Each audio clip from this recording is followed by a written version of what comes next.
everyone, and welcome to the very first installment of Super Mario Quest, where we go through every single Mario game that has ever been released. Of course, this is an extremely huge undertaking, so I would appreciate it if you could subscribe to this channel, Dork on Demand. Super Mario Quest will only be able to continue with support from you guys, so any help is appreciated. Donald? Are you playing those darn video games again? Yes, monkey. What good have you ever learned from video games? Those darn things will rot your brain. At least I have one. Look, nobody cares about how much you love Mario. He's just a dumb plumber. A dumb plumber who created countless gaming memories for many people, you mean? I give up on you. Even if you get through this review, you'll never be able to review every single Mario game. Just watch me. Sorry about that, everyone. Let's get started. And what better way to start than with the very first Mario game, Donkey Kong, released in arcades in 1981. And believe it or not, we're already at a roadblock here. Ha! Shut up! You see, Donkey Kong is an arcade game. I hope you see where I'm going with this. I cannot afford an arcade cabinet, and even if I did, I would have no way of recording gameplay of good quality. The original arcade release of Donkey Kong had infamously never been ported to home consoles for decades, due to a complicated legal dispute that I don't have the time to get into here. Outside of an appearance in Donkey Kong 64 of all things, the arcade version of the game was just not playable on a console. Usually, Nintendo would just port their NES version of the game instead, which is fine I guess. But it's so strange though.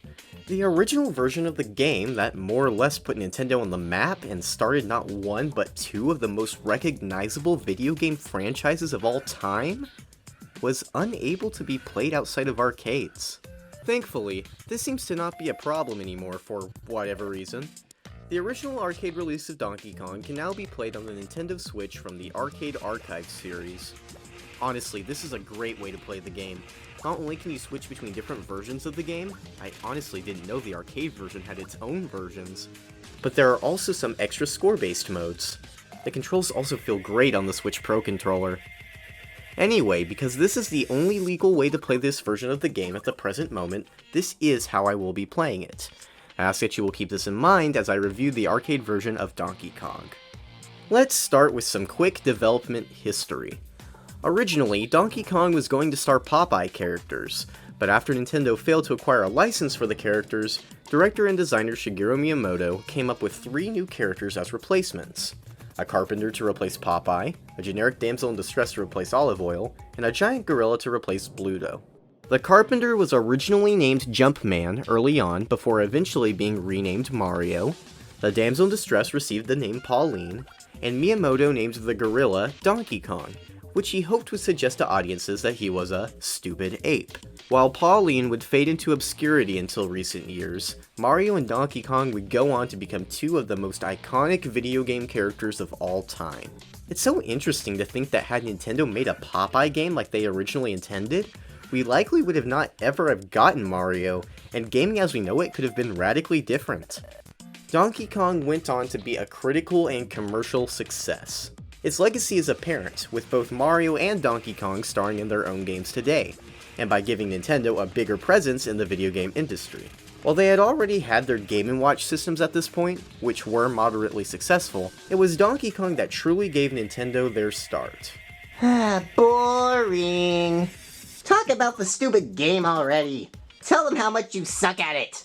Now, monkey, I don't suck at Donkey Kong. I used to suck at it.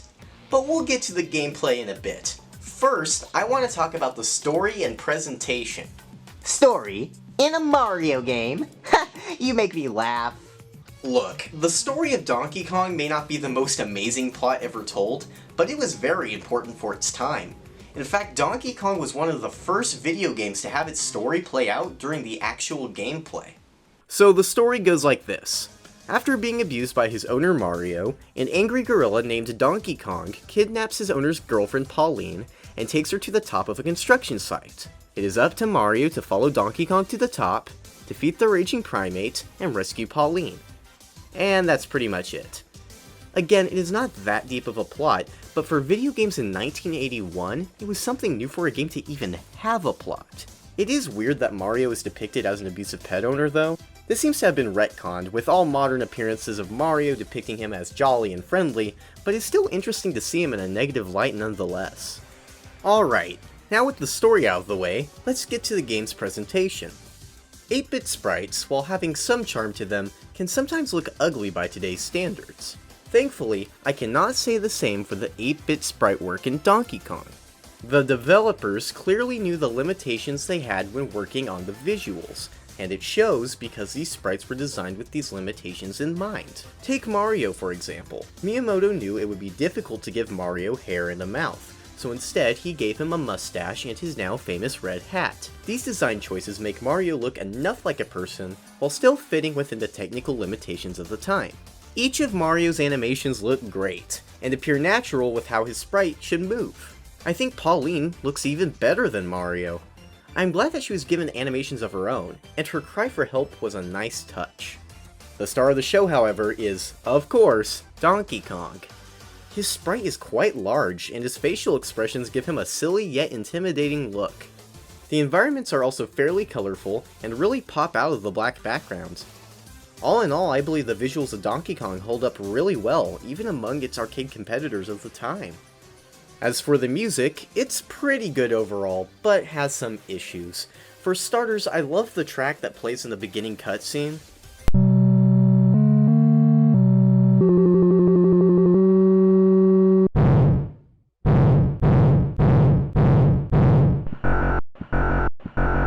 It really sells how dangerous the situation is for Mario and Pauline, and paints Donkey Kong as a force to be reckoned with. I also really like the jingle that plays before the start of every level, as well as the little track that plays when Mario loses a life.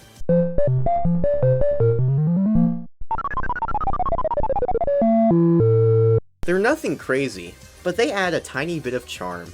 My two favorite tracks though are the Hammer theme and the song that plays when Pauline is rescued every 4 levels.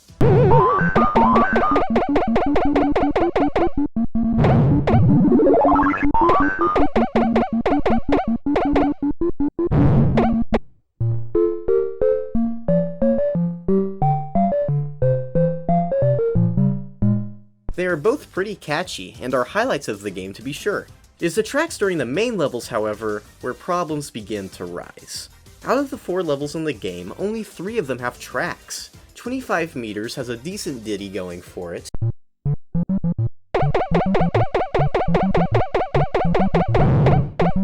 But 50 meters has a track that is pretty dull and repetitive.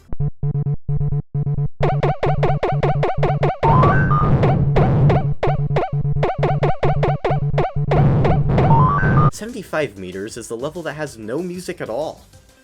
The only reason I can think of why this level doesn't have any music is because maybe the developers wanted the player to hear the sound of the jack better. But regardless, I think the lack of music is pretty lame. 100 meters music isn't very special either. It is similar to 50 meters with a slightly different rhythm.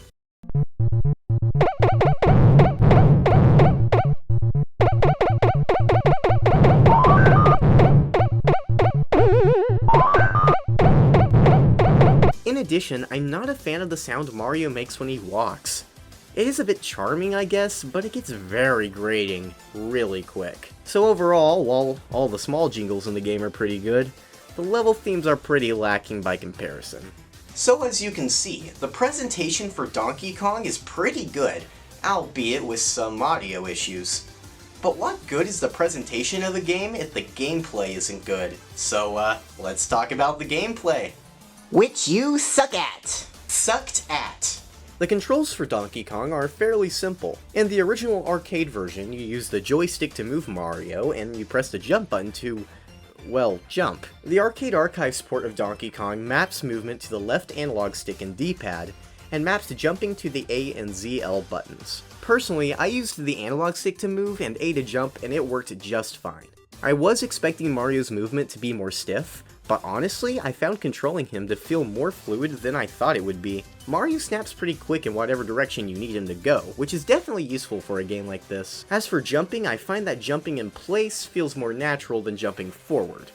It gets the job done, but there is a part of me that feels like Mario should go a bit farther than he does. Some levels feature a hammer power-up for Mario to use. These hammers can be used to break any incoming obstacles or defeat enemies.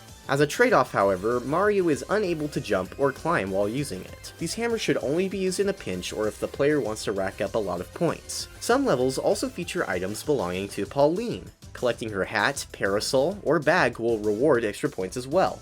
Every level includes ladders for Mario to climb. Pressing up makes Mario climb said ladders. And this is why I used to suck at Donkey Kong. Ha! It was the ladders that gave you trouble? Look, I knew how to climb up the ladders, okay? I just always hesitated to. But why? I suppose I'll have to explain myself. So, let's look at each of the levels that appear in Donkey Kong. Let's start with the first and most iconic level, 25 meters. The goal of this stage is to get to the top of a construction site, but Donkey Kong makes this a challenge for Mario by throwing barrels down the girders. He also breaks an oil drum that causes fireballs to come out and chase Mario. They're pretty slow, so as long as you keep moving forward, they won't be much of a problem. No, the real obstacles are the barrels. Mario will have to either jump over the barrels or break them with a hammer power-up. That's pretty simple, but the trickiest part of the barrels is their ability to roll down ladders. Supposedly there's a method to determine which barrels will go down ladders, but I personally couldn't figure it out. And that is the reason I used to suck at Donkey Kong. Because the barrels could go down ladders, I was always hesitant to climb up them out of fear that a barrel would come down and kill me. So I would overwhelm myself and get hit by a barrel anyway. But during my playthrough for Super Mario Quest, I discovered a trick. When Mario climbs up a ladder, as long as he is near the very top, the barrel will not go down the ladder. This trick helped me to finally stop worrying about the ladders, and now I find this level to be pretty easy. Overall, 25 meters is a great level that expertly teaches the player the basics of the game. Next is 50 meters, which is definitely my least favorite level in the game, and the only one that I don't like overall. Strangely, this level is absent from many of the game's ports, including the well-known NES version. We'll get to that oddity when we go over the ports, but for now, let's discuss why I don't like 50 meters. Like the previous level, Mario needs to get to the top, but this part of the construction site is a cement factory. The player needs to avoid multiple fireballs, jump over large cement tubs, and get to the top while staying clear of Donkey Kong, who now moves left and right. Honestly, I think this level works on paper. The big problem comes with the conveyor belt platforms. They carry the cement tubs and move them left and right, switching the direction every few seconds. This would be easy to adjust to if the conveyor belts were animated. While the gears are animated to show the change in direction, it's very subtle and hard to notice while playing. So, because the actual conveyor belts aren't animated, it is very difficult to determine which direction the belts are going, and it makes it harder to jump over the tubs of cement. The ladders near the top platform are not making things any easier. Not only are they difficult to climb up with the moving conveyor belts, but they also move up and down. This level has good concepts, but I find the execution to be lacking and honestly pretty annoying. Next up is 75 meters, which you might recognize as a stage in the Super Smash Bros. Series. This level once again requires Mario to get to the top, but this involves more horizontal platforming than the previous two, with very small platforms to jump across. At the top is a bouncing jack that can be tricky to avoid, but I found that if you stay still at the top, wait for the jack to leave, and then dart to the last ladder, it isn't much of a problem. This level is overall pretty solid, but there is one issue that brings up a problem I have with Donkey Kong: fall damage. If Mario falls too far onto another platform, he will lose a life. This is not that big of an issue on 50 meters and 100 meters because all of their gaps are fairly large. This is really only annoying on 25 meters and 75 meters. For 25 meters, Mario will still die falling from one platform to another, even though the gap doesn't seem that large. Personally, I think being able to fall back onto the lower platforms could have added some strategy if the player needed to avoid barrels but was feeling overwhelmed. To me, it feels like a missed opportunity. Going back to 75 meters, I feel that the line that determines what causes fall damage and what does not isn't very clear. Look at this death. That didn't seem like a far drop, but it ended up killing me. I suppose it is more of an annoyance than a huge problem, and I still do think 75 meters is a good level, but I can't pretend that the unforgiving fall damage doesn't bring it down a tad. And finally, we get to 100 meters, the last level of the game. Where the last 3 levels all involved Mario getting to the top of the level, this one plays it a bit different. Pauline is captive at the top of the construction site, with Donkey Kong on the platform right below her. The goal is to send Donkey Kong to the bottom of the stage, so Mario has to get rid of the bolts holding the stage together by walking or jumping over them. This won't be easy though, because new fire enemies will walk around and climb up ladders to try to kill Mario. Yes, the name of the fire enemies is literally just fire. So we have fireballs and fires. Yeah. Anyway, I see this stage as a sort of mind game. Again, you have to collect all the bolts to defeat Donkey Kong, but as you keep going, more and more fires will appear and try to kill you. They are pretty hard to jump over, so it is better to try to avoid them at all costs and only use the hammer when there is no other choice. You may have to go up and down the stage multiple times in order to dodge the fires and collect all the bolts. This is my favorite of the 4 stages because it tries something different while still staying true to the gameplay. After removing all the bolts, Donkey Kong falls to the bottom and Mario reunites with Pauline once more. Afterward, the stages repeat, although they get harder. Some may lament that there are only 4 stages, but for the time Donkey Kong came out, it was a fair amount of stages. Most arcade games would simply add more enemies or only slightly change the landscape. But Donkey Kong features 4 unique stages that all stand out from each other, and I believe this had to contribute to the game's success in some form. So, what is the ranking for this game? Well, let's summarize the game once more. Donkey Kong established 2 of the most well-known video game franchises of all time. Being one of the first video games to use visual storytelling, it made the game stand out during its time and led Nintendo to become the big company in gaming that it is today. The controls and visuals have aged well despite their simplicity and age, and the game keeps itself interesting by featuring 4 unique stages. However, this game is not perfect. The audio is a mixed bag, with some good jingles but mostly boring level themes and an absolutely grating walking sound for Mario. The fall damage often feels unclear and unforgiving on certain stages, and most importantly, 50 meters is a pretty annoying stage that puts a bit of a damper on the experience. So, while I believe this game did a lot for the industry and is still quite fun today, I believe this game gets my rating of pretty good. Donkey Kong is definitely still tons of fun, but I believe there is a better game that shares this style of gameplay. Unfortunately, we won't get to that for a while, but once we do, it'll be fun to talk about. Regardless, while Donkey Kong is not perfect, I still recommend it. It is still an enjoyable game, it's great to see where Mario and Donkey Kong came from, and among other arcade games of the time, it definitely shines bright. Well, there we go! That was the first episode of Super Mario Quest! Alright, I'm here with some criticism. Just hear me out. You're not a very good reviewer. Maybe not yet, but I'll get better. I hate your optimism. Anyway, next time on Super Mario Quest, we'll be tackling the various ports of Donkey Kong. And let me tell you, there's a lot.